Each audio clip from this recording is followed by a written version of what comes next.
Gloria a Dios. No nos falta nada si tenemos al Señor. Amén. Nuestro Dios es el Dios de los imposibles. Es el Dios, la Biblia dice, para Él no hay nada difícil. Y no hay nada imposible tampoco. Dios todo lo puede. Amén. Lo que nosotros necesitamos es fe para creerlo. No solo creer en Dios, creerle a Dios, creerle a su presencia. Amén. Y el título de este mensaje es Las dos miradas de un rey. Las dos miradas de un rey. Cuando la mirada del hombre se centra en lo que está debajo del cielo, cuando nuestra mirada, no miremos para afuera, mirémonos a nosotros mismos. Cuando mi mirada está centrada acá abajo, en lo terrenal, y me olvido de lo celestial, me dirijo hacia la locura, me dirijo hacia un rumbo sin una existencia y sin un propósito claro. Entonces nosotros tenemos que aprender, hermanos, que eso nos lo da el Señor, aprender a no tener la mirada en las cosas de acá abajo, en las cosas terrenales, sino mirar más allá del sol. En la Biblia encontramos un hombre que miraba mucho abajo del sol, miraba mucho abajo del sol, y se había olvidado de mirar arriba del sol. Hermanos, que eso no nos pase nunca. El hombre, en busca del sentido, suele adentrarse muchas veces en aguas muy turbulentas. Tengo un pensamiento que escribí, que es de Agustín de Hipona, que dice que en cada uno de nosotros existe un vacío con la forma de Dios y que solamente Dios puede llenar.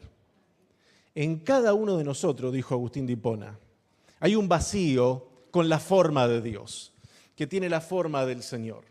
Ustedes saben que en el 2000, hace un tiempo atrás, antes de venirnos nosotros para acá, unos meses antes, me tocó oficiar, o sea, dar la palabra de Dios en un velatorio. Entonces, con el cuerpo presente y mucha gente que no conocía de la palabra de Dios, me invitaron a predicar la palabra, a dar un mensaje y una reflexión. Bueno, ese día enseñé o prediqué o reflexioné en ese velatorio que, dicho sea paso, para mí es uno de los lugares donde mejor me he sentido predicando la palabra, en un velatorio. De hecho, Eclesiastés dice que es conveniente ir a los velatorios antes que a las fiestas, porque uno en un velatorio se pone a recapacitar que acá un día todo se termina y que hay más allá. Y me acuerdo que prediqué ese día, esa mañana en el velatorio, sobre un pasaje de Amós que dice: prepárate para encontrarte con tu Dios.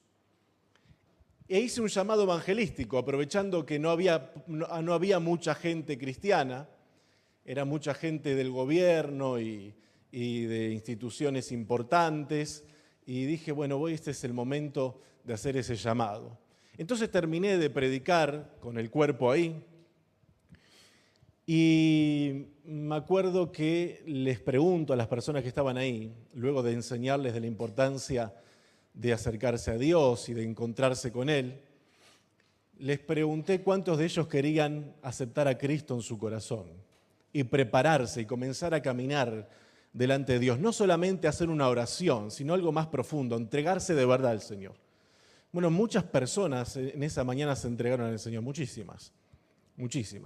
Yo me sentía un evangelista. Y se entregaron muchísimas personas al Señor, pero me acuerdo que hubo una que empezó a venir a la iglesia inmediatamente. Y esa hermana esa nueva creyente empezó a venir a la iglesia. Y para sorpresa mía, una vez que ya estábamos aquí con mi esposa y mi hijo Efraín, me escribe esta hermana y me cuenta que se había bautizado en las aguas bautismales, que había dado ese paso de fe, que estaba firme en los caminos del Señor.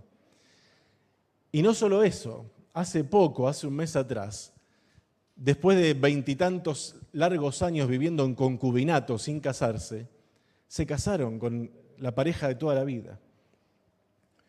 Y me entero ahora hace algunos días de que el marido de ella se entregó al Señor también ahora. y que ahora están juntos sirviendo al Señor, y que no solamente el hombre ya se casó con ella, sino que en cualquier día de esto también se quiere bautizar. Ahora el marido contaba el testimonio, estos días yo me estuve escribiendo con ella, y el marido contaba el testimonio de lo difícil que era la vida al lado de ella, porque era una mujer muy afanada, una mujer que estaba siempre mirando lo de acá abajo, lo terrenal. 12 horas de trabajo, 16 horas de trabajo, siempre pensando en cómo generar más y más. Y llegaba a la casa y toda esa energía que le ponía el trabajo se le iba en la casa. Y era un sin vivir, dice el marido, era un sin vivir con esta señora. 20 y pico de años de un sin vivir, imagínense. Pero dice, pero algo le pasó cuando volvió de ese velatorio, que ya no era la misma, había cambiado, estaba transformada. Había paz en su corazón e irradiaba otra cosa. Y es que ella me escribía ayer justamente de noche y me decía que lo que le pasó es que comenzó a mirar las cosas de arriba, que comenzó a darse cuenta que lo que tiene importancia en la vida del ser humano es mirar para arriba, entregarse al Señor, servir en la obra de Dios, cumplir el propósito de Dios. Y hablé con los pastores que la están pastoreando y me dice la verdad que es una bendición. Es una bendición este matrimonio. Pero todo empezó por haberse entregado al Señor y por decir, no voy a mirar más la cosa de acá abajo, me voy a centrar en las cosas de arriba. Hermanos, en la vida del ser humano existe ese vacío que solamente Dios lo puede llenar. ¿Ustedes sintieron hablar alguna vez de Jean-Paul Sartre? Un filósofo francés, el padre del existencialismo, un ateo de primera. Ustedes saben que la primera obra que hizo Sartre fue una obra de Navidad. No es mejor que la que hace Saray. Saray y Damari hacen mejores obras. Pero Sartre hizo una obra de Navidad. Su primera obra, su primer libro, se llama Barional, Hijo del Trueno. Y lo estuve leyendo esta madrugada, no todo el libro, pero leí un pedazo del libro. Y realmente uno lee a Sartre en Barional, el Hijo del Trueno, y dice, ¿estoy leyendo a un existencialista ateo o estoy leyendo a alguien que tiene la eternidad en el corazón? Porque realmente, hermano, uno se pone a leer ese escrito y no puede creer que Sartre, el padre del ateísmo, uno de los padres del ateísmo, del existencialismo, escriba sobre la esperanza que hay en Cristo Jesús, sobre la esperanza, sobre la vida que hay en la eternidad. Y de eso trata la obra Barional, Hijo del Trueno. Es un canto a la esperanza, es un canto al Señor Jesucristo como el Dios encarnado. Barional se llama la obra de teatro, que es un libro, pero después le hicieron obra de teatro. Y las críticas dicen, decían algunos críticos, cuando fuimos a ver la obra de teatro nos quedamos sin respiración por cómo hay un despliegue de esperanza, hay un despliegue de que hay una vida eterna, de que en Cristo Jesús podemos ser nuevas criaturas, de que no todo está perdido. Sin embargo, con el tiempo, Sartre se convirtió, esa fue su primera obra, pero después apareció Las Moscas y otras obras de él, se convirtió en el padre del existencialismo y un hombre defensor acérrimo del ateísmo. Pero uno se pregunta, ¿qué fue lo que le pasó? Lo que dice la Biblia en Eclesiastés, Dios puso eternidad en el corazón del hombre. Dios hizo al hombre recto, dice Eclesiastés, pero el hombre se buscó muchas perversidades. Dios hizo al hombre recto, dice Eclesiastés, pero el hombre se buscó muchas perversidades. William Lane Craig dice que el hombre moderno pensó que al librarse de Dios se había librado de todo aquello que lo reprimía y ahogaba. Sin embargo, descubrió que al matar a Dios se había dado muerte a sí mismo. Porque si no hay Dios, la vida del hombre se vuelve absurda. Si no hay Dios, la vida del hombre se vuelve absurda. Tengo un segundo pensamiento, que este es mío, no es de Agustín de Hipona, que dice, cuando el ser humano se aleja de Dios, se abre paso hacia los desvaríos y hacia las locuras. El ateísmo es una gran locura envuelta en un frágil caparazón de supuesta intelectualidad. Eso es el ateísmo, es dirigirse hacia la locura. Eso es lo que hace el ateísmo.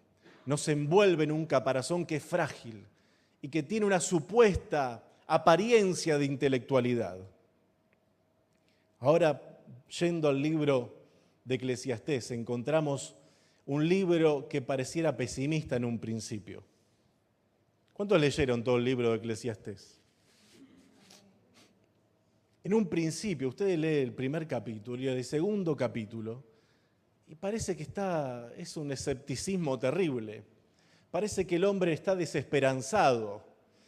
Este libro de Eclesiastés, junto con 2 libros más del Antiguo Testamento, son los más controversiales. ¿Sabe cuáles son los 3 libros más controversiales del Antiguo Testamento, no? ¿Cuál creen que son? No se arriesgan. El Cantar de los Cantares. Imagínense si será controversial que hace algunos años atrás estaba prohibida su lectura. Claro, imaginen un predicador que viene y dice: vamos a abrir Cantares. Tengo una mujer que no tiene pechos. ¿Qué voy a decir de ella cuando me digan que es un muro? Claro, el tema no es lo que dice, sino cómo se interpreta. Entonces el Cantar de los Cantares, por su aparente erotismo, es un libro que ha sido prohibido la lectura dentro de muchas iglesias. Es un libro controversial.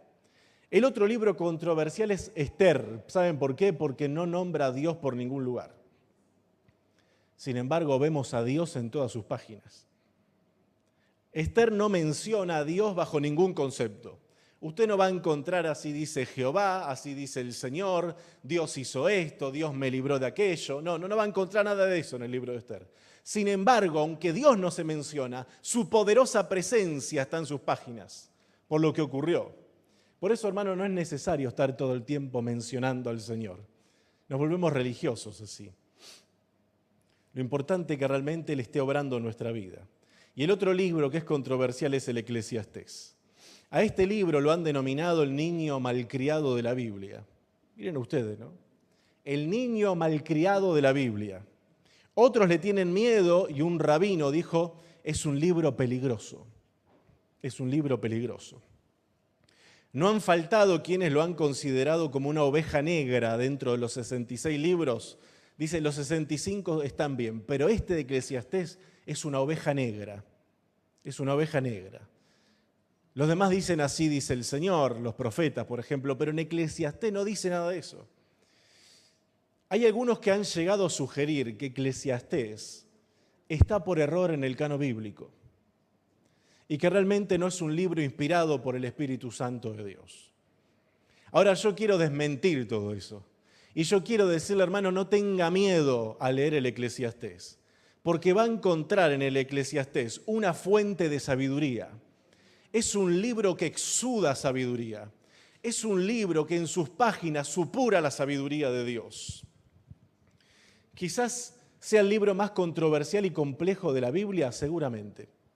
Seguramente que sí. Pero es un libro que nos hace pensar. Y es un libro que nos aterriza a la realidad del ser humano. Eclesiastés podría ser traducido mejor como el predicador.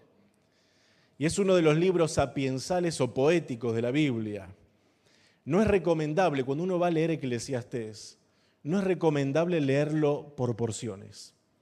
Vieron que a veces parecemos Jack el Destripador cuando vamos a leer la Biblia. Entonces agarramos capítulo 1 y lo dejamos y me voy para Marcos. No, si yo agarro el libro de Eclesiastés, si voy a leer el libro de Eclesiastés, tengo que leerlo completo. Yo empiezo en el capítulo 1 y tengo que terminar en el 12. Si yo no lo leo completo, no voy a entender lo que está diciendo el Espíritu Santo a través del autor. Es uno de los pocos libros, quizás el único libro de la Biblia, que necesitamos sí o sí leerlo completo. Porque si no nos volvemos frustrados, desesperanzados. Es como cuando uno viene, escucha la palabra de Dios y no se queda que termine el mensaje. Vieron que a veces pasa, que hay personas que no pueden quedarse porque se les va la guagua, otros porque se aburrieron y se van, qué sé yo. Me imagino que no, acá no pasa, acá son todos espirituales. Pero es como escuchar un mensaje por la mitad. Así que si usted va a leer el libro de Eclesiastés, una recomendación que le hago, no lo lea por la mitad. No lea un capítulo, no diga, a ver qué voy a leer, capítulo 2 de... No, si lo va a leer, léalo todo, porque si no, no va a entender nada. Y la Biblia es muy clara en cuanto al concepto de este libro. Este libro contiene 12 capítulos y 222 versículos. Y un mensaje directo al corazón del hombre. Un mensaje directo al corazón del hombre. Hace 20 días que estoy estudiando este libro. Y ya estoy haciendo comentarios del libro. Tengo acá mis anotaciones. Llevo montones de páginas. Mi esposa me dice, cuando vos te obsesionás con algo, no hay quien te saque de eso. ¿Cuántas esposas le dicen lo mismo? Levante la mano. Me dice, cuando te obsesionás, se despierta de madrugada y me ve ahí, escribiendo y leyendo. Y hermanos, es que es un libro apasionante. Es un libro apasionante, como son los proverbios, como es el libro de Job. La Biblia es toda apasionante. Pero el libro de Eclesiastés tiene ese qué sé yo, ¿no? Ese qué sé yo. Algunos se ríen, digo, qué sé yo. El libro de Eclesiastés, por ejemplo, contiene temas como la vida y la muerte. ¿A cuántos han pensado acá sobre la vida alguna vez? A ver. ¿Y cuántos han pensado en la muerte? Yo tengo una noticia para darles. Todos vamos a pasar por esa instancia, a no ser que el Señor nos venga a trasladar antes. También habla de las etapas de la vida, desde el vientre materno hasta el ocaso en la vejez. Por ejemplo, a los jóvenes, déjalo Angie, ese cuadro está muy bien. Por ejemplo, a los jóvenes les dice que se alegren, pero que tengan en cuenta a Dios. Qué sabiduría, ¿no? Les dice, alégrense. Ahí está Benji, hay otros jóvenes. Y Dios les dice, alégrense, pero tengan en cuenta siempre, en medio de su alegría, la poderosa presencia de Dios. No dejen de lado a Dios por la alegría. También habla de la obra extraña de Dios. El libro de Eclesiastés habla de la sabiduría y de la insensatez. Habla del voraz sistema consumista. ¿Alguna vez pensaron en eso? Ustedes saben que la teología de la prosperidad, el evangelio de la prosperidad, es un evangelio basado en el capitalismo. ¿Sabían eso, no? La teología de la prosperidad, el evangelio de la prosperidad, es un evangelio basado en el capitalismo. Pero miren lo que le dice Jesús a la teología de la prosperidad. Miren lo que le dice. La vida del hombre no consiste en los bienes que posee. La vida del hombre no consiste en los bienes que posee. Luego está la teología liberal, que es una teología basada en el marxismo. Entonces, ambas teologías deben ser desechadas. Ni la teología liberal, que es marxista y progresista, pero tampoco la teología de la prosperidad, que es capitalista. También habla del gozo, de la tristeza. Habla de la plenitud de la vida y del vacío del existencialismo. Habla del nacimiento y del funeral. Habla de las promesas cumplidas e incumplidas por nosotros. Vieron que Eclesiastés 5 dice que cuando vengas a la casa de Dios, que pienses lo que vas a decir, porque es mejor que no prometas a que prometas algo a Dios y que no lo cumplas. ¿Cuántas veces nosotros nos apresuramos a hablar? ¿Y cuántas veces le hemos dicho algo a Dios que después no lo cumplimos? ¿Les ha pasado? Miren, yo pienso, no de ahora, desde que me convertí, pienso hasta lo que canto cuando estoy en el culto. Pienso hasta lo que canto. Me acuerdo cuando recién me convertí, estaba de moda aquella canción de yo te busco, te anhelo, te amo más que a mi ser, te necesito, qué sé yo, todas esas cosas que cantamos de la canción de Marcos Witt, yo te busco. Y me acuerdo que yo estaba pasando por una etapa difícil espiritualmente hablando. Entonces un día estábamos en la iglesia cantando esa canción y me detuve y le dije al Señor, yo no puedo cantarte esto, porque no siento ni que te ame, ni que te necesite, y ni que te doy todo mi ser. Entonces yo no puedo cantarte esta canción. Y empecé a cambiarle la letra, ahí donde estaba. Y le empecé a decir, quiero necesitarte más que a mi ser y quiero amarte. Y bueno, y cantaba un cántico nuevo. Pero uno tiene que pensar hasta lo que canta cuando viene la presencia de Dios. Y ni que hablar lo que ora y lo que le prometemos al Señor. Lo que le prometemos al Señor. Este libro también contiene la amistad y los desvaríos, el temor de Dios, la importancia de acercarnos con reverencia a la presencia de Dios y el tema del sufrimiento. ¿Y saben una de las cosas que dice sobre el sufrimiento? Que hay sufrimientos que no tienen explicación. Vieron que nosotros a veces queremos, principalmente los pastores, tenemos un mal que tenemos que alejarlo de nosotros. Los pastores no tenemos respuesta para todo. No tenemos respuesta para todo. Nosotros tenemos que tener la humildad suficiente para cuando alguien nos pregunte algo, poder decir, mira, ahora no sé, pero cuando lo sepa te digo. Cuando lo sepa te digo. A mí me pasó que estuve cuidando hasta los últimos días de su vida, cuidando porque él me pedía que vaya a verlo, a un niño con cáncer de la iglesia. Y que yo sabía que se estaba muriendo. Y yo no iba a la casa de los padres a decirle, esto está pasando por esto, por aquello, Dios ya me lo reveló, esto. No. Iba y simplemente me sentaba a estar con él. Y llegó el día del velatorio. Y ahí estábamos. Y no tenía una palabra para nadie. No tenía una palabra para decirle a la madre. Se le acababa de morir el hijo de 10 años. Pero viene esa madre, una fortaleza espiritual que me dejó asombrado hasta ahora. Pero a veces no tenemos respuesta para todos. ¿Qué vamos a decir cuando hay un cajón pequeño y un niño adentro? Y eso habla Eclesiastés, que a veces hay sufrimientos que lo único que tenemos que hacer es quedarnos al lado de la persona y no decir una palabra. Y a los amigos de Job le pasó que ellos quisieron explicar el sufrimiento de Job y explicaron todo mal. Y empezaron a decirle que te está pasando esto porque habrás pecado, porque te olvidaste de Dios, porque esto es una maldición. Y después Dios los reprende y dice, ustedes hablaron cualquier cosa de mí.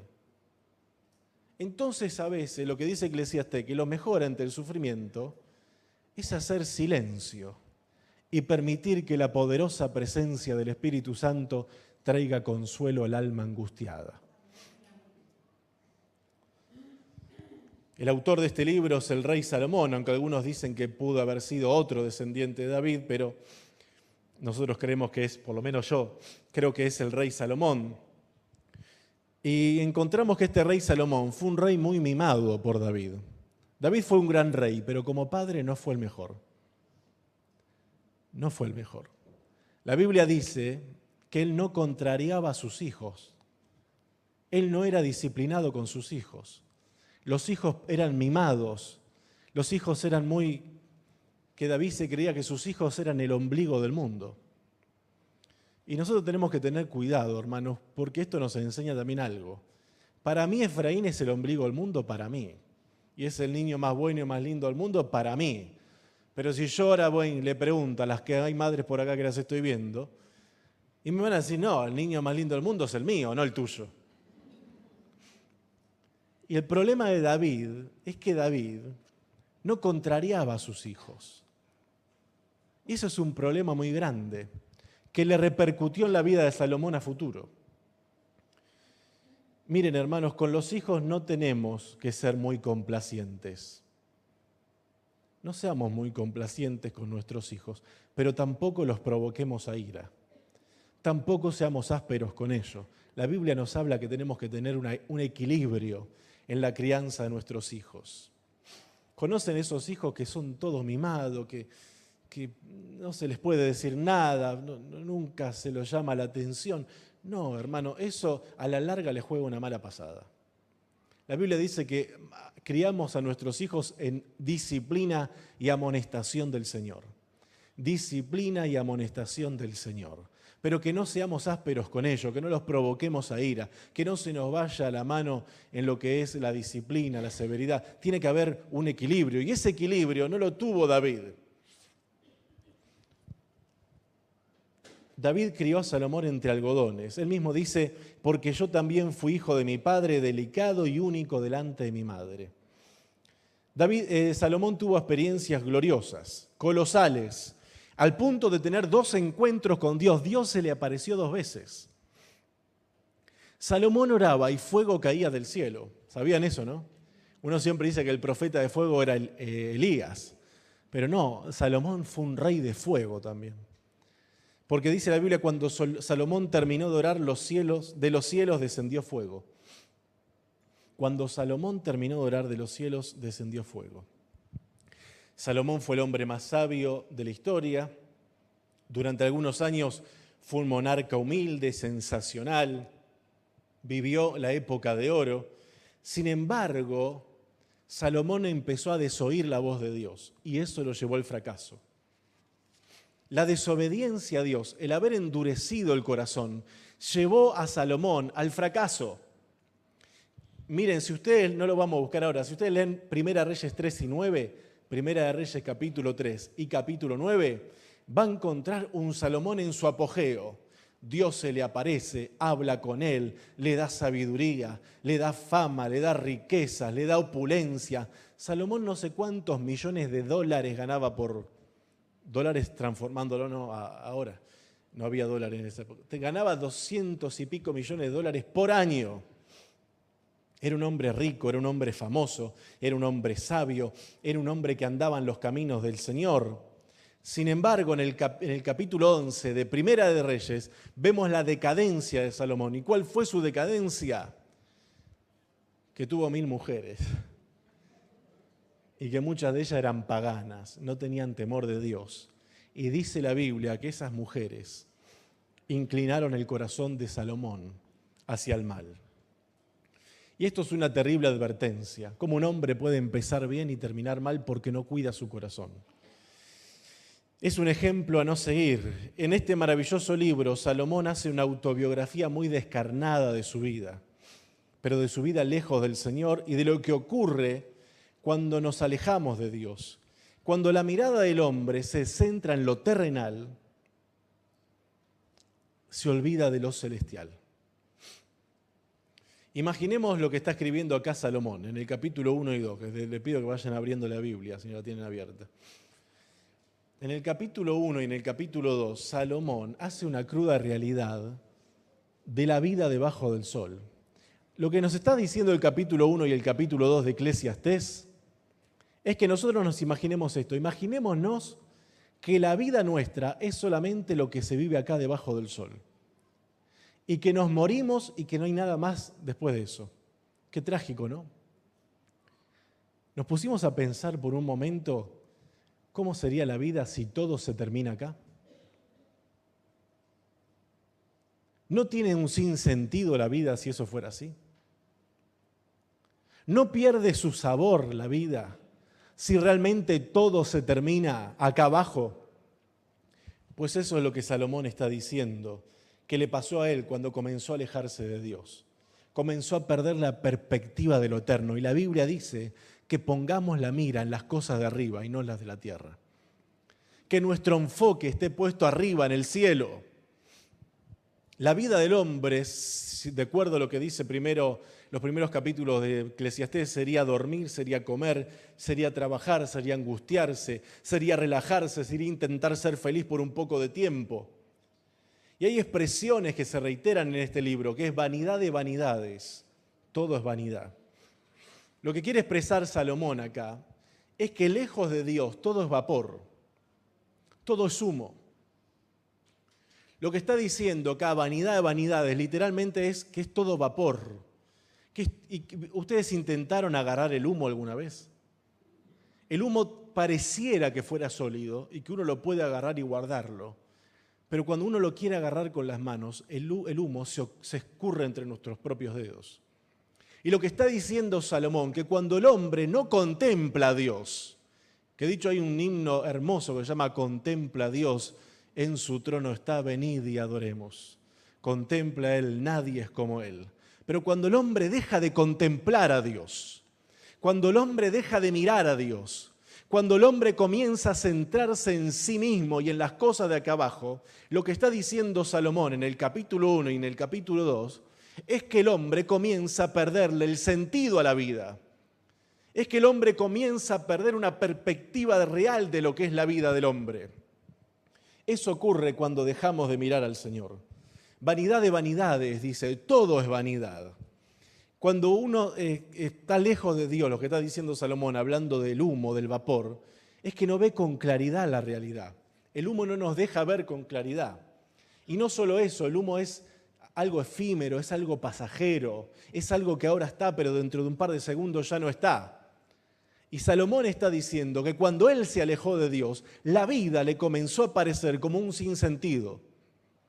Y quizás hoy hay personas en este lugar, o que me estén mirando, que conocen la palabra de Dios, pero no están viviendo en el propósito de Dios, que no están viviendo en la voluntad de Dios. Y la vida de esos cristianos se vuelve también un sinsentido. Tu vida, hermano y hermana, no es trabajar solamente. No es solamente cuidar hijos. No es solamente hacer esto o aquello.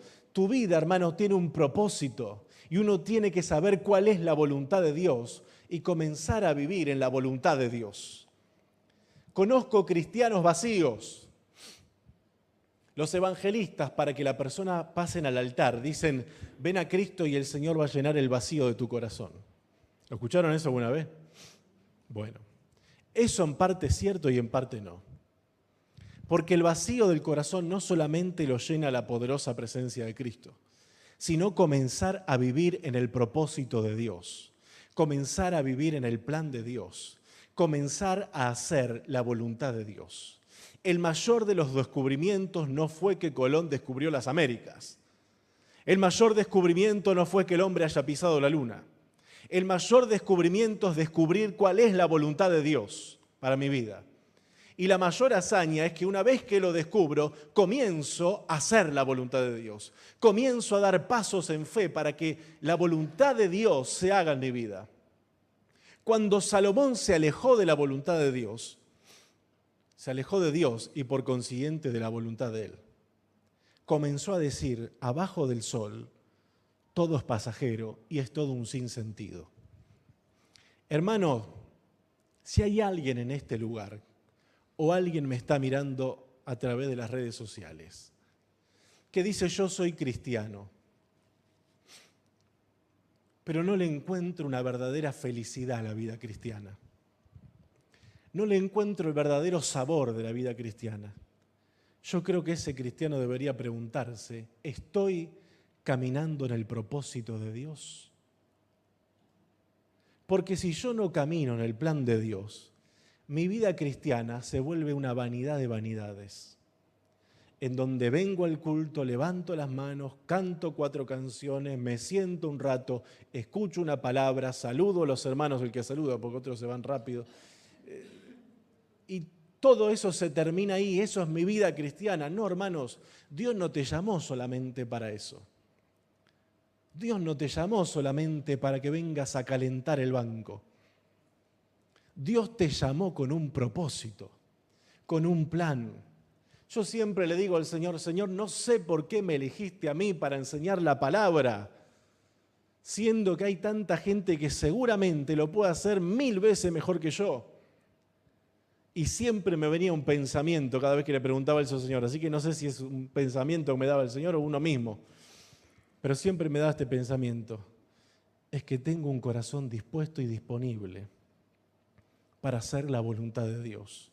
No es que tenga más talento que otros.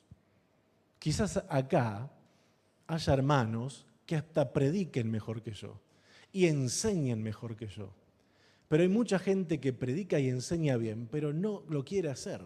Están cómodos con su vida cristiana, de no hacer nada para el Señor y simplemente venir y escuchar un mensaje. Y yo creo que eso tiene que cambiar. Porque cada uno de ustedes, si de verdad nacieron de nuevo, tienen un don del Señor, aunque sea uno. Y ese don no es para que digan qué don lindo que tengo, sino para que lo pongan al servicio del Señor. Y hasta que no pongo los dones míos, los que me dio el Señor para su servicio, voy a ser un cristiano vacío. Voy a ser un cristiano que no le va a encontrar un sentido a la vida. Voy a ser un cristiano que solamente me voy a centrar en levantarme temprano, ir a trabajar, traer el pan diario para mi casa, estar un rato en familia, acostarme temprano porque al otro día me tengo que levantar. Y eso es toda la vida de muchos. Pero hay más, hermanos, debajo del sol hay más y arriba del sol ni les cuento.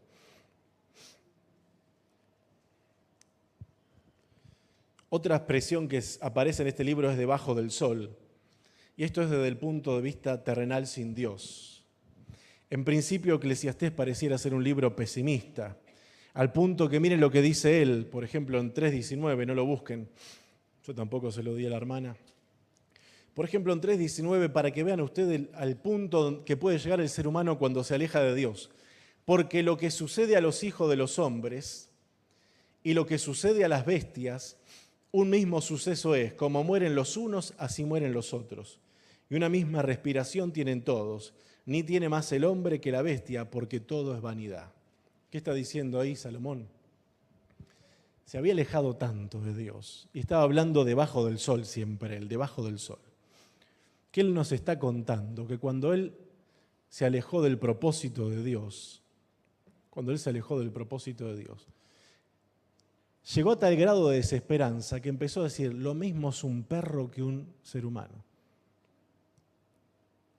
Lo mismo es una bestia que un hombre. Al fin y al cabo, el perro se muere y el ser humano también. Eso está diciendo ahí. Recordemos que Salomón lo que está haciendo es contándonos a nosotros descarnadamente, desnudando su alma y diciendo que cuando el ser humano comienza a mirar debajo del sol y se olvida de lo que está arriba del sol, comienza a pensar y a vivir de esa manera, como si nada tuviera sentido. En Eclesiastés también hay una profunda ataque a la monotonía de la vida sin Dios. Leemos expresiones como vacíos de vacíos, todo genera vacío.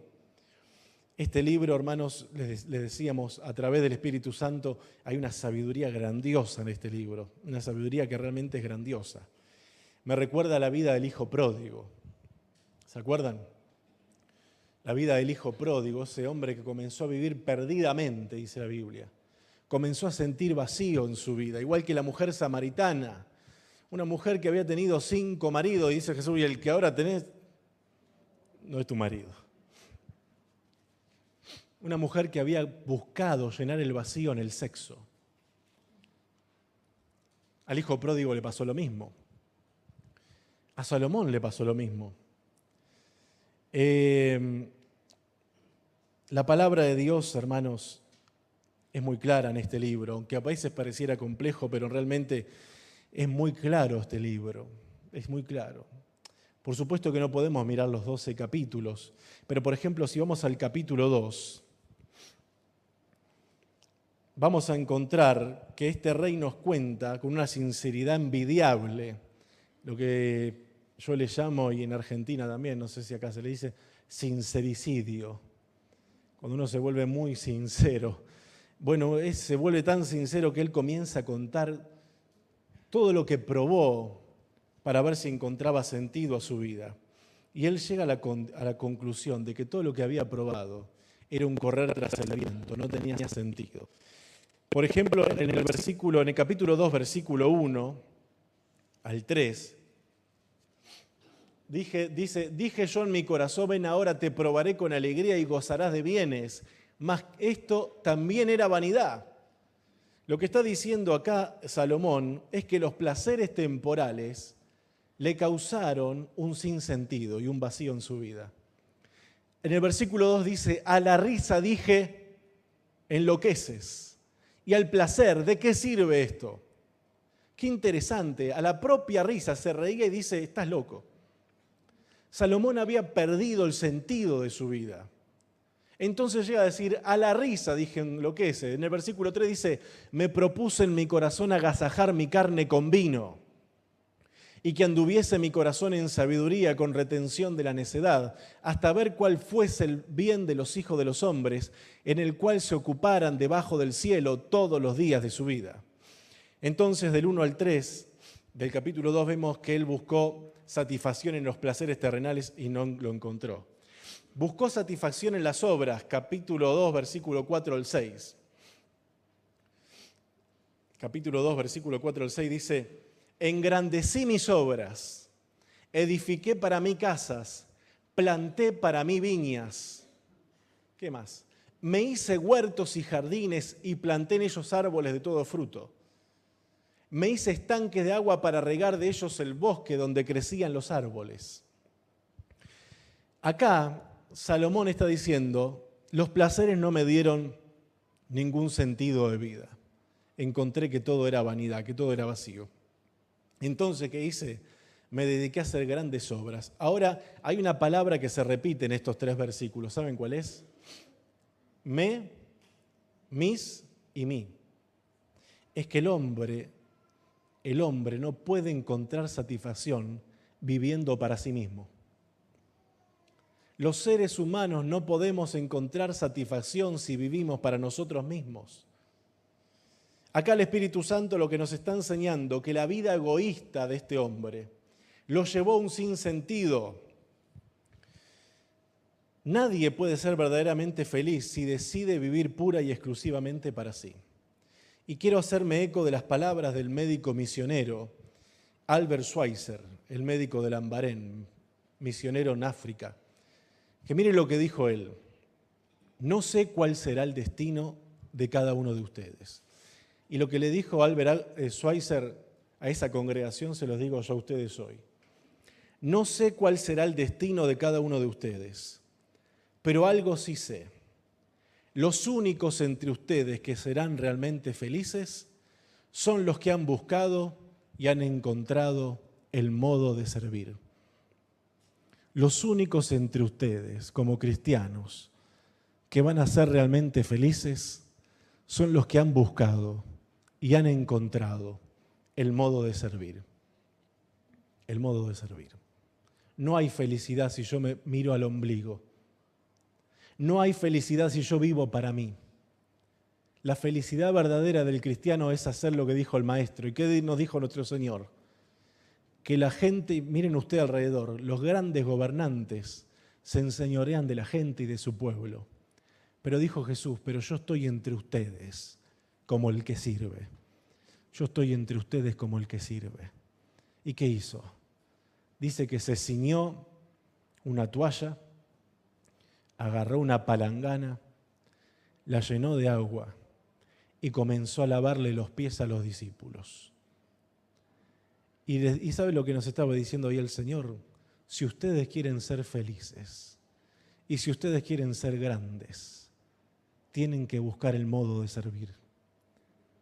Tienen que saber que ustedes no son reyes, que ustedes no son grandes, que ustedes son siervos, que ustedes están en la iglesia para servir a Dios y para servirnos los unos a los otros.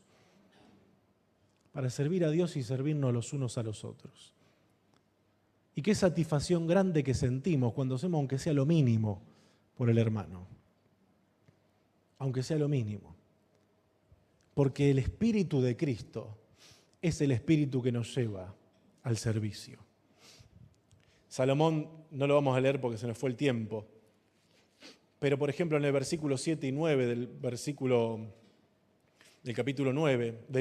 capítulo 2, Salomón buscó la satisfacción en las riquezas y no lo encontró. En el 10 y el 11 buscó satisfacción en el hedonismo. ¿Saben lo que es el hedonismo, no? Es aquella persona que todo lo que le da placer lo hace.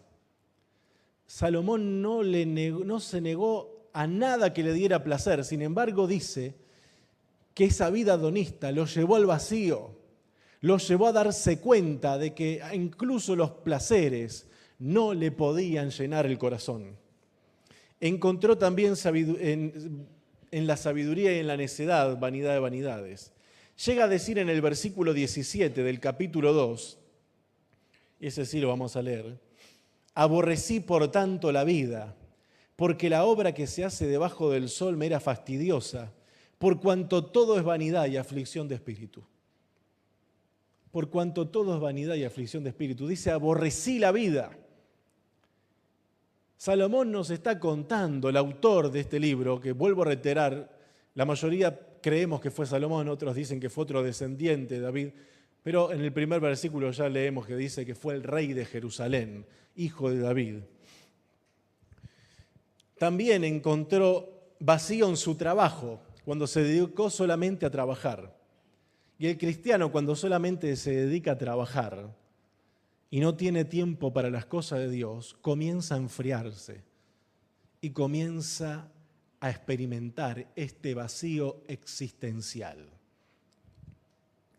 Salomón encontró también que en los herederos había vacío. Por ejemplo, en el 20:21 dice: volvió por tanto a desesperanzarse mi corazón acerca de todo el trabajo en que me afané y en que había ocupado debajo del sol mi sabiduría. Que el hombre trabaje con sabiduría y con ciencia y con rectitud, y que haya de dar su hacienda a hombre que nunca trabajó en ello, también esto es vanidad. Mire lo que estaba pensando, ¿no? Estaba enojado porque tenía que dejar la herencia a los hijos. Y porque no sabía si los hijos iban a tratar bien esa herencia o si la iban a despilfarrar. Cualquier parecido con la realidad es una coincidencia. Y hermanos, llegando al capítulo 12, nos tenemos que saltear todos los demás capítulos. Y con esto voy terminando. Salomón, luego de experimentar tanta desazón, tanta sinsabores en la vida, hace un giro de 180 grados. Hace un giro de 180 grados. Y él llega al final de su vida. Él llega al final de su vida. Y miren lo que dice el capítulo 12, versículo 1. ¿Cuántos jóvenes hay acá? A ver, levanten la mano los jóvenes. Genaro, la hermana Katy, están sordos. ¿Le van a ver los jóvenes? ¿Y los que son jóvenes por dentro? Yolanda. Araceli levanta la mano. Bueno, mire lo que dice para los jóvenes. Acuérdate de tu Creador en los días de tu juventud, antes que vengan los días malos y lleguen los años de los cuales digas, no tengo en ellos contentamiento. Antes que se oscurezca el sol y la luz y la luna y las estrellas y vuelvan las nubes tras la lluvia.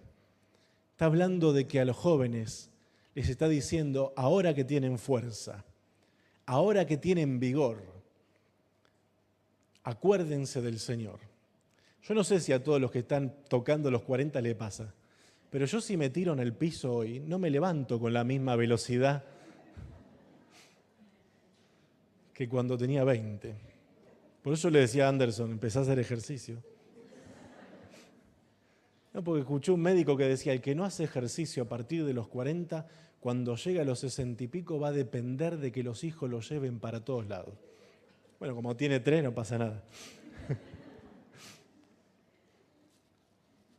Pero dice, acuérdate de tu Creador en los días de tu juventud, antes que vengan los días malos. Esos días malos, ¿saben cuáles son? Los días de la vejez. Dice el versículo 3, y esto es un poema maravilloso, maravilloso. Es más, yo diría que lo tendríamos que tener en nuestra casa, bien grande en un cuadro en nuestra casa. Qué poema tan colosal, es monumental esto. Cuando temblarán los guardas de la casa. ¿Quiénes son los guardas de la casa? Comienza a describir la vejez. Y dice, acordate de tu Creador antes de que te empiecen a temblar las manos y los brazos. Comienza a describir la vejez de esta manera, cuando temblarán los guardas de la casa y se encorvarán los hombres fuertes. ¿Quiénes son los hombres fuertes? Las piernas, lo que sostiene el cuerpo. Y se encorvarán los hombres fuertes. Miren, yo he escuchado poemas sobre la vejez maravillosos. Serrat tiene uno que me encanta, llegar a viejo. Quizás llegar a viejo, dice. Sería todo un progreso. Pero tiene un espectacular el poema de Serrat de la vejez, pero Salomón lo supera. Salomón realmente lo supera. Dice, cuando se encorvarán los hombres fuertes y cesarán las muelas. ¿Por qué dice cesarán las muelas? Porque ustedes saben que llega un momento donde los ancianos, los dientes que tienen, los tienen porque los compraron. Es verdad, ¿no? Pero a nosotros nos va a pasar lo mismo. Yo me lavo los dientes 8, 9, 10 veces por día. Tengo ese toque. Pero yo sé que esta dentadura que tanto me cuido y que tuve una carie chiquitita en toda mi vida, esta dentadura que tanto me cuido y el enjuague, esta dentadura se va a caer. Se va a caer. Y acá Salomón está diciendo, cesarán las muelas porque han disminuido. y se oscurecerán los que miran por las ventanas. ¿Quiénes son los que miran por las ventanas? Los ojos. Dice el versículo siguiente, y las puertas de afuera se cerrarán. ¿Cuál es la puerta de afuera? La boca. Se cerrarán por lo bajo del ruido de la muela. Ustedes se sentaron a mí me encanta la gente de la tercera edad. Es más, yo tengo más feeling con la tercera edad que con los jóvenes. ¿Sí? No sé si se dieron cuenta de eso. Termina el culto y siempre estoy hablando con la tercera edad. Yolanda. No, vos todavía no llegaste. Pero a veces me he sentado a comer, por ejemplo, con mi abuela, que en paz descanse, o la abuela de mi esposa. Y no sé si dieron cuenta, cuando un anciano come, no hace ruido prácticamente. No hace ruido prácticamente. Y dice, y las puertas afuera se cerrarán por lo bajo del ruido de la muela. Cuando se levantará la voz del ave, eso que se levantará la voz del ave, ¿sabe lo que es? Es que los ancianos llegan a una edad donde se despiertan temprano. Y no tienen nada que hacer porque ya se jubilaron, pero son las 5 de la mañana y ahí están despiertos. Pregúntele usted a un joven adolescente de 12 años si se levanta a las 5 de la mañana. Un sábado que no tiene que ir al colegio. Si pueden levantarse a las 12, se levantan, porque son jóvenes, son adolescentes. Pero los ancianos no. Yo tenía un tío que falleció estando yo acá el año pasado, al que cuidé hasta el último día que estuve allá. Lo cuidé hasta el último día. Sabía que me estaba despidiendo de él. Lo sabía, porque ya estaba grande. Y yo iba a cuidarlo todos los días. Todos los días. Pero él me contaba, son las 5 de la mañana y estoy despierto. ¿Haciendo qué? Escuchando la radio. Y ahí dice claramente, se levantará la voz del ave. Y todas las hijas del canto serán abatidos. Siguiente versículo. El 5. Cuando también temerán lo que es alto. ¿Vieron que las personas grandes llegan a un momento que empiezan a tener temor de caerse? Temerán a lo que es alto y habrá terrores en el camino. Y habrá terrores en el camino. Miren, nosotros, hermanos, tengo que decir algo, nos aproximamos a eso. Así que seamos buenos padres ahora, porque ahora los cuidamos nosotros, pero después vamos a necesitar que nos cuiden ellos. Cuando también temerán de lo que es alto y habrá terrores en el camino, y florecerá el almendro. ¿Qué es eso? Las canas. Miren, a mí me está floreciendo por acá el almendro. A otros no les florece porque se los tapan artificialmente. Y a otros no les florece porque ya se les cayó todo el almendro. Y dice que florecerá el almendro era algo blanco, hablando de las canas. ¿A quién le está floreciendo el almendro acá? A ver, levante la mano. ¿A vos, Juan Pablo, también? Pero estás joven todavía. Acá, a vos también. Pero tenés el pelo bastante negro. Acá a Jauden hasta en la barba le está floreciendo el almendro. Yo que vos me la corto. Afeitate nomás. Dice, florecerá el almendro y la langosta será una carga, porque para los ancianos, está por ahí la hermana Claudina, yo la acompaño siempre cuando viene Canderina, después de 3 horas que termina el culto, aparece Canderina con la furgoneta, y la acompaño siempre a Claudina, porque lleva un bolsito que no pesa nada, pero para ella pesan como 1000 kilos. Y dice ahí que hasta una langosta que no pesa nada será una carga.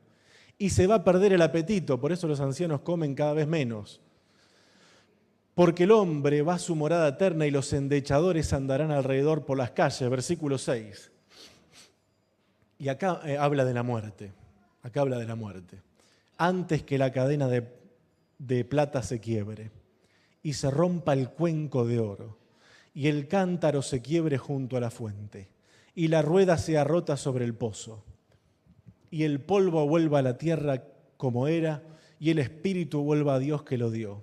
Vanidad de vanidades, todo es vanidad, dijo el predicador.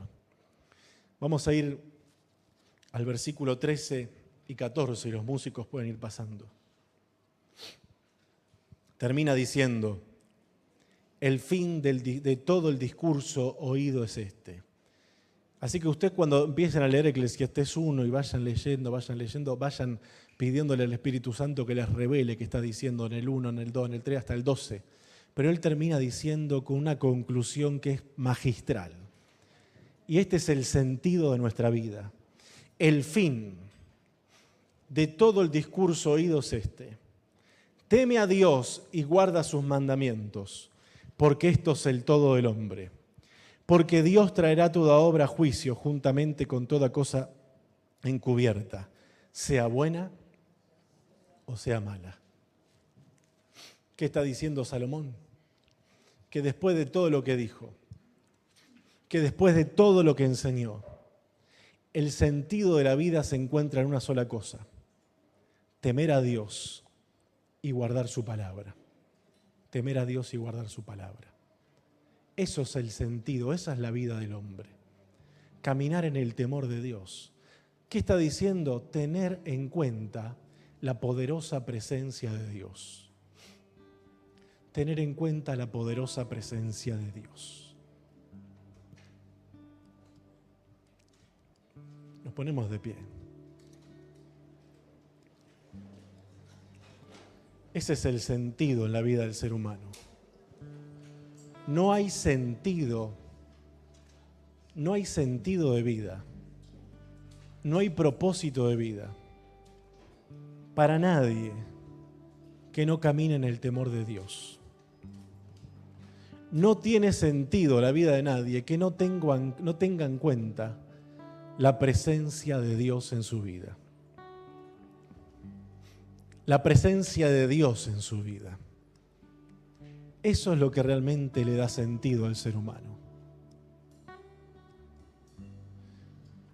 ¿Por qué hay cristianos que no logran tener una plenitud de vida? Porque no tienen en cuenta la presencia de Dios. No estoy hablando del mundo, estoy hablando de los cristianos. No tienen en cuenta el propósito de Dios. No tienen en cuenta que Dios quiere que caminemos en su palabra. Yo siempre digo, hermanos, si nosotros pusiéramos en práctica la palabra de Dios en el hogar, nuestro hogar sería una antesala del cielo. Si yo leo en la Biblia que me dice el Señor: maridos, amen a sus mujeres como Cristo amó a la iglesia y se entregó por ella. Si yo leo eso, si yo lo sé de memoria, pero llego a casa y no trato bien a mi esposa, en el hogar no va a haber un sentido de pertenencia. Pero si yo leo eso y lo practico, voy a saber que en mi hogar se está manifestando la poderosa presencia del Espíritu Santo. Y así con todo lo que encontramos en la Biblia. El sentido de la vida del cristiano no es saber Biblia, es vivir Biblia.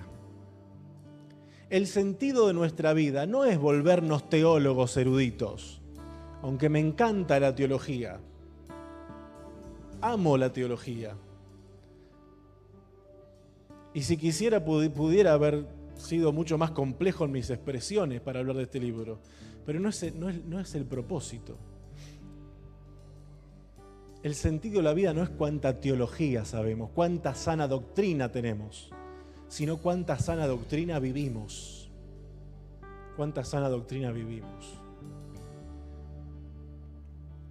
No hay una vida mejor que aquella vida que está en el centro de la voluntad de Dios, que aquella vida que está en el centro de los planes de Dios. Ante las decisiones del ser humano y ante las problemáticas más profundas del ser humano, lo mejor que nos puede pasar es tener en cuenta la poderosa presencia de Dios. Es tener en cuenta la poderosa presencia de Dios. Y hermanos míos, santos y amados, antes que la cadena de plata se quiebre y se rompa el cuenco de oro y el cántaro se quiebre junto a la fuente y la rueda se arrota sobre el pozo, acuérdate de algo: teme a Dios y guarda sus mandamientos, porque esto es el todo del hombre. Padre, te damos gracias por tu palabra. Te honramos, Señor, y bendecimos tu nombre y te exaltamos por siempre. Qué libro maravilloso inspiraste. El libro de Eclesiastés es tan glorioso, Señor. Está tan lleno de sabiduría. Está tan lleno de realismo, que lo que tú nos das cuando leemos esas páginas es un baño de realismo para nuestra vida. Ayúdanos a retener la sabiduría, a aplicarla, porque la sabiduría tuya, Señor, tu sabiduría, es aplicar el conocimiento en el orden de la vida. Esa es la sabiduría. Te pedimos que nos des un corazón sabio, un corazón entendido, un corazón que no mira debajo del sol solamente, sino que tiene su mirada más allá del sol. Ayúdanos, Señor, a poner la mirada no en las cosas de acá abajo, las cosas de la tierra, lo terrenal, sino mirar a lo eterno. Ayúdanos, Señor, a ser cristianos celestiales, hombres y mujeres que tienen sus pies en la tierra, pero su corazón en el cielo, su corazón en las cosas tuyas. Tu palabra dice que donde esté nuestro tesoro, estará también nuestro corazón. Y que nuestro tesoro, Señor, no sean las cosas de aquí abajo, sino las tuyas, tus propósitos eternos para nuestra vida. Gracias, Padre, te doy una vez más por este libro maravilloso que es la Biblia. Es monumental, realmente es colosal este libro. Es el libro de los libros. Y encontramos en ella, entre los 66 libros, este maravilloso Eclesiastés, Señor. Te damos gracias por cada palabra tuya, que son vidas. Tus palabras son espíritu y son vida. Y que estas palabras, Señor, de sabiduría, queden impregnadas en nuestros corazones para la vida diaria. Porque tú quieres que disfrutemos la vida diaria, que nos alegremos, que nos regocijemos. Llegas a decirnos a los casados, gózate y deleítate en la mujer de tu juventud. Tú eres un Dios que quiere que nos alegremos y nos deleitemos, pero siempre teniendo en cuenta tu poderosa presencia en nuestra vida. Padre, te damos gracias una vez más, en el santo nombre del Señor Jesús.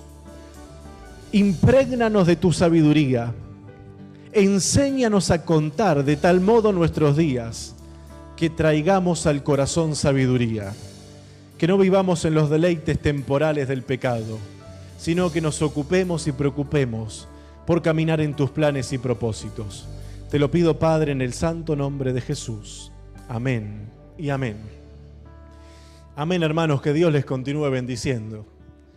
Llévense esa palabra a sus casas y empiecen a estudiar este libro y van a encontrar cuánto consejo de sabiduría.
carne.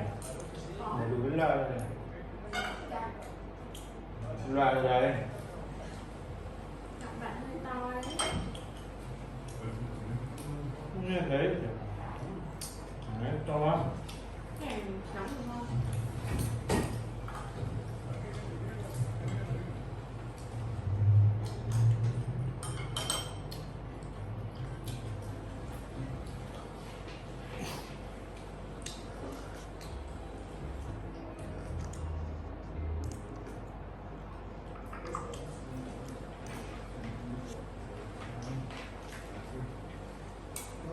You never know what's going on in the hospital.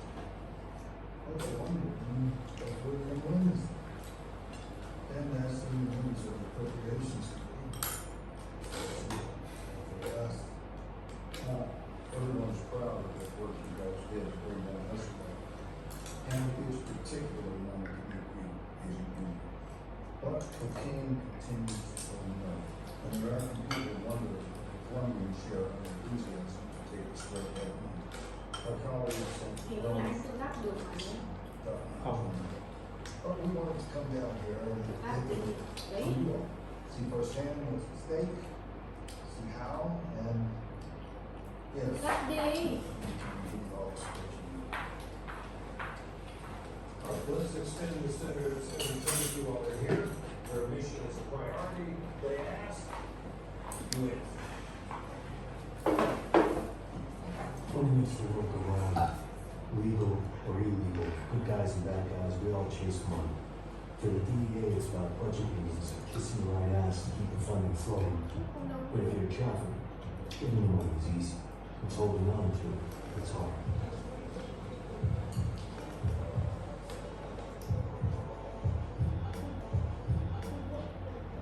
In the early days, cash was thrown back to Colombia in the same kings that carried coke in the States. Then it was converted into pesos, or, if you were Pablo Escobar, stuck in a hole somewhere. One trafficker died with so much cash buried on his property. When it rained, the river downstream became clogged with bills that had washed free. The biggest problem with illegal money is the trail that it leaves. Once upon a time, American banks would take your money, no questions asked. That changed when President Nixon signed the Bank Secrecy Act, requiring all U.S. banks to report transactions involving more than $10,000 in cash. Anh lấy And ghế. from that law, money laundering was born. Anh lấy ghế mua đi kìa. The first stage of money laundering is called replacement. The California Johnson Act, bringing workers from the communities to the U.S. where their job was to buy money orders. Each just needed 10 grand so they could be reported. No ID was required. And the orders could even remain blank if they were deposited or cash. Once they bought a bunch of money orders, they packed them up and sent them south. They were in the sunshine and relax over some Switzerland on the Caribbean. And since they didn't regulate wire transfers, Panama was the perfect place for the second stage of money laundering. Later, and here's where the master goes to work. Behind the scenes MVP, what ends what Chris does is the money laundering. You get a taste of their money and scrubs it clean. Here's how. The money orders were deposited into local bank accounts, and perhaps through shell companies and limited partnerships, creating an untraceable web of phone purchase orders and transaction records, wiping clean the money's current margins. The money really died, and it always used a trick. And the best way to hurt the counterfeiters was to find it.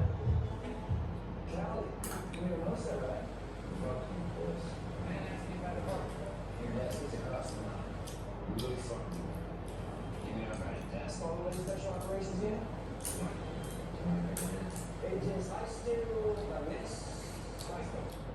welcome to Gaby. Gracias. Captain Calderón, me alegro de estar aquí. Quiero estar acá. Tenemos algunas direcciones que queremos investigar relacionadas con el papel.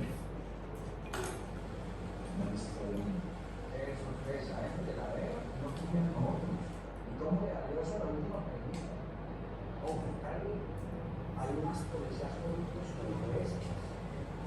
No puedo hablar de ello bien, los quiero dar algo que en Cali.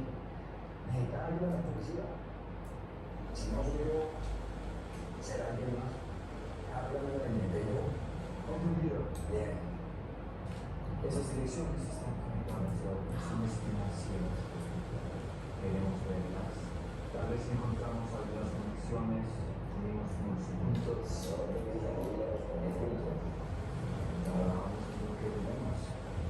A menos que puedas escribir un encuentro de Rodrigo.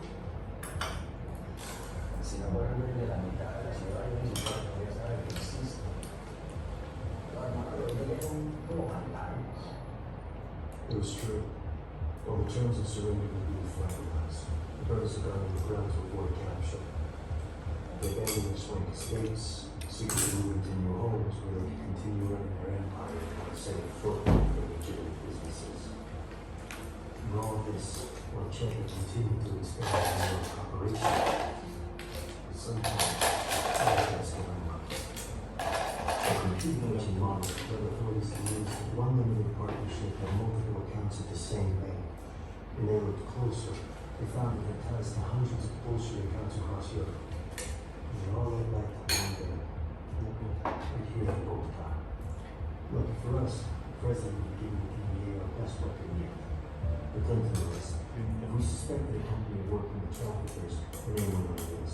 And then they were banned from doing business with U.S. companies, and U.S. companies were banned from doing business with them. You're fucked both ways.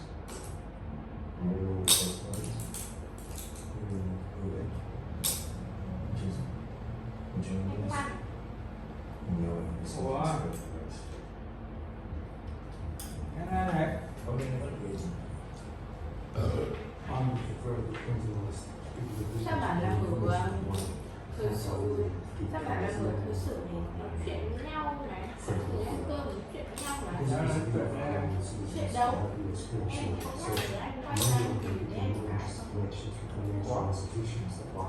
Đi nhiều cái. Who knows a perfect bridge between the narcos and the world of hot finance? He spoke 5 languages and traveled in multiple passports. He married an American girl and networked business school in the States. Took it down south without any transaction. An American passport was solid gold and any Caribbean bank. Corral was smooth. Now, who knew his name? Is it cash? Không phải, They can also control the way you find them without Suốt ngày điện thoại, sao lại là ốp được suốt ngày you. khoan, chạy cầm nó dễ. khoan đọc cái giấc mơ của em chưa? Chưa. The partnership had multiple accounts at the same bank. When they looked closer, they found it had ties to hundreds of bullshit accounts across Europe. And they all led back to one day, right here in Bogota. Lucky for us, the president would give the DEA our best weapon yet, the Clinton list. If we suspected a company of working with traffickers, then they knew what it is. And then they were banned from doing business with U.S. companies, and U.S. companies were banned from doing business with them. You're fucked both ways. You know both ways. Ruben. Jason. Would you know Anh this? khoan, You know it's Ủa? both ways. Cái này này. How many other ways? I would prefer the Clinton list. sao bạn là người thực sự, sao bạn là người thực sự này nói chuyện với nhau này, ăn cơm nói chuyện với nhau này, chuyện đâu? Em không nhắc nhở anh quan tâm gì đến em cả. Đi nhiều cái. Who knows a perfect bridge between the narcos and the world of hot finance? He spoke 5 languages and traveled in multiple passports. He married an American girl and networked business school in the States. Took it down south without any transaction. An American passport was solid gold and any Caribbean bank. Corral was smooth. Now, who knew his name? Is it cash? Không phải, They can also control the way you find them without Suốt ngày điện thoại, sao lại là ốp được suốt ngày you. khoan, chạy cầm nó dễ. khoan đọc cái giấc mơ của em chưa? Chưa. À. Này xem từ từ xem cái xem cái này.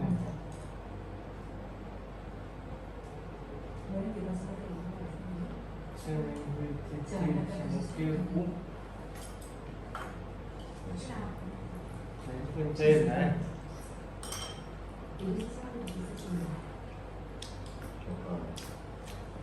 Lọc thác vào cái gì? Cái lọc nước ấy. Anh mua à? Cái lượng nước đóng Không mua bể này thì ném đắt rồi. đóng của bố ấy. À, Đấy.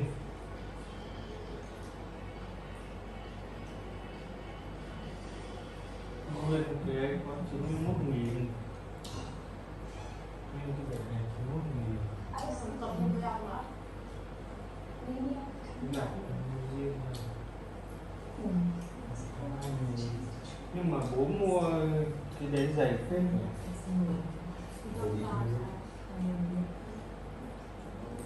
Cái đấy dày xịn phết. Mua ở trên này mới có dày thế không? Chắc là cứ nhắn tin đây Vậy nó cho nó được thì ngon ngon.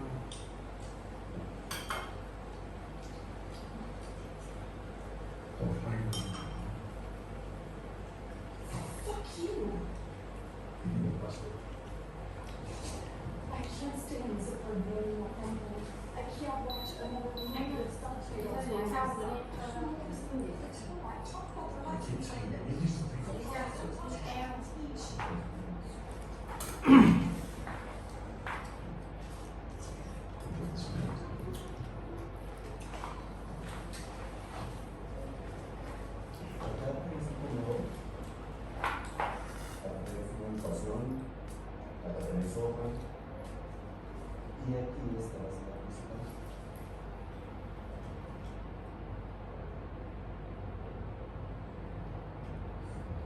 Acá 3 centímetros.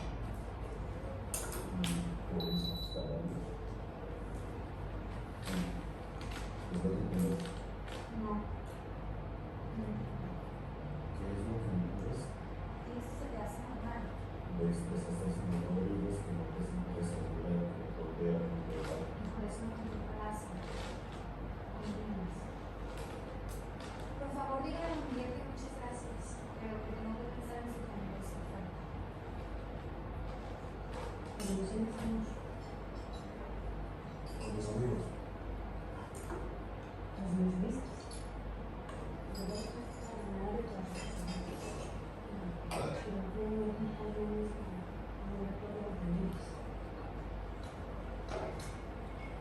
Đúng toàn đá nhiều,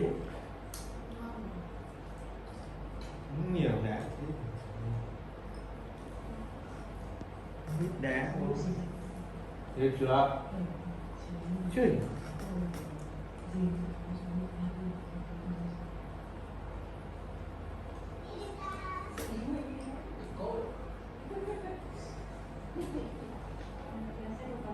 Chùm ma túy ấy, giàu nhất. Hoặc là Phim gì? đẳng cấp Phim gì? chùm ma túy. Phim trùng ma túy.